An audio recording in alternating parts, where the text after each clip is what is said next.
He's talking about Dr. Martin Luther King's prayer life and prayer and spiritual life.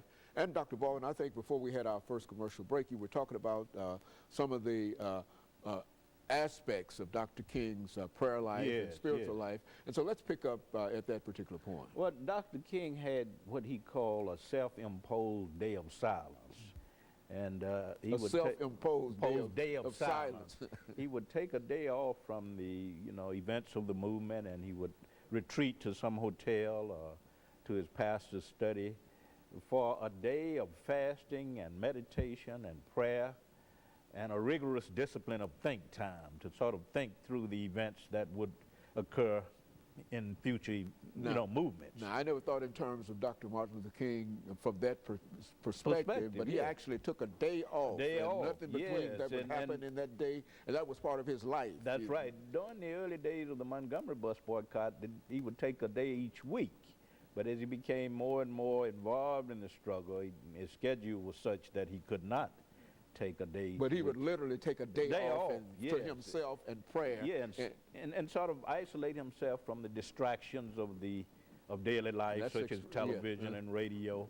And he would simply pray and meditate and fast and think through the events of the movement, you see. And of course, that was very, very important for Dr. King. He called that sacred space, the space that he had to be alone with God.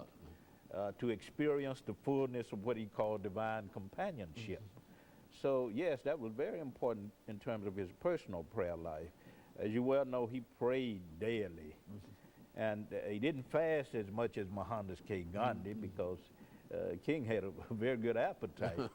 And we know that Gandhi fasted at points until he had to he was so weak he had to be carried by his followers and his aides. But Dr. King did do some fasting, particularly in jail cells.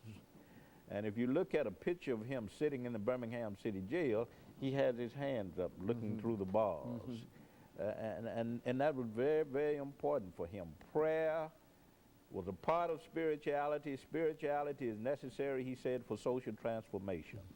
In other words, you not only talk about changing the world, you pray to God and you become a co-worker with God in changing or transforming the world. You see, and prayer is a part of that. And so that's an extraordinary understanding of Dr. Martin Luther King, that he actually became that involved in the movement, but he was also that involved in prayer and the relationship that he had with God. And so he took it was more than just a movement. It was an ordination in a real sense that he almost imposed upon himself. That's right. He didn't separate the two. There are those who say, well, you were a minister. Dr. King said, no, civil rights activism is an extension of my sense of ministry.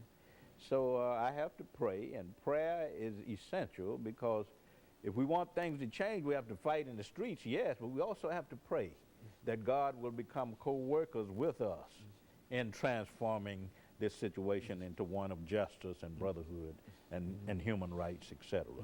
You know, Dr.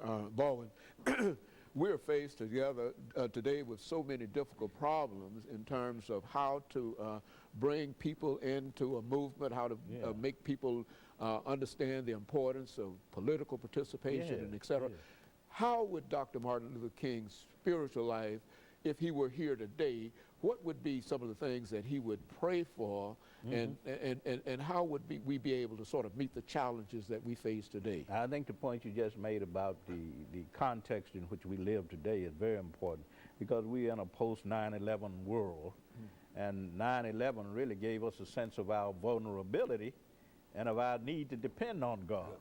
And I think Dr. King would see it that way, that we went through something quite traumatic on September 11, 2001. And we're still feeling the impact of it even today, one way or the other. The impact of that, and the impact of the economic downturn, and we have, I think we feel vulnerable in many ways. We feel insecure and uncertain about the future.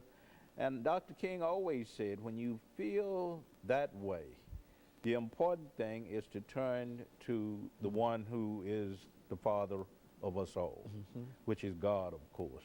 And he understood this need to depend on God when our own, energy run out. Uh-huh. When our own capacity to change things are not working.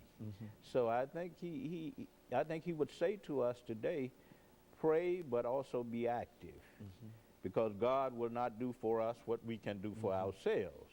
Well, Dr. Baldwin, looking over Dr. King's life, and if you look in terms of the organizations that we have working today and et cetera, do you find that there are any organizations that think in terms of the spiritual aspects of what is going on within the, within all of our communities, within the United States today, the importance of tying into something and reaching out to more people, and that we could bring that to the vote, we could bring that to almost any other thing, and it'd be a part of, it would be part of a spiritual life if you were to go out and become involved in trying to make sure that people participated in the political process, or other kinds of things in reference to that. So it's not an isolated kind of thing. That's right. What we're saying? That's right. I think one of the problems we have in this country today is that there is that tendency to isolate what is spiritual from efforts to bring about social change. And I think the Occupy Wall Street movement really didn't have that spiritual base. Dr. King understood the civil rights movement as a spiritual movement, because he said we are drawing on spiritual and moral forces, right? Which means, of course, you have a sense of being connected to a higher power, even as you march in the streets, even as you engage in boycotts, sit-ins at lunch counters, etc. So I can't think of any movement today that emphasizes or stresses, to the extent that Dr. King did, the importance of spirituality in efforts to bring about social change and social transformation. You just don't see it today.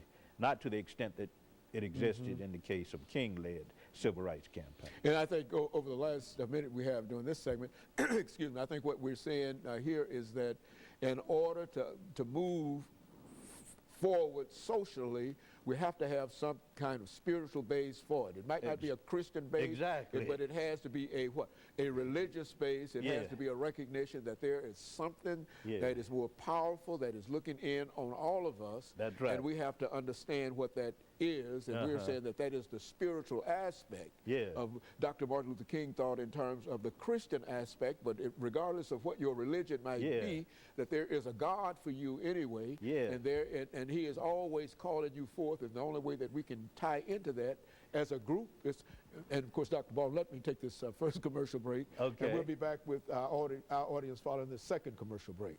Okay.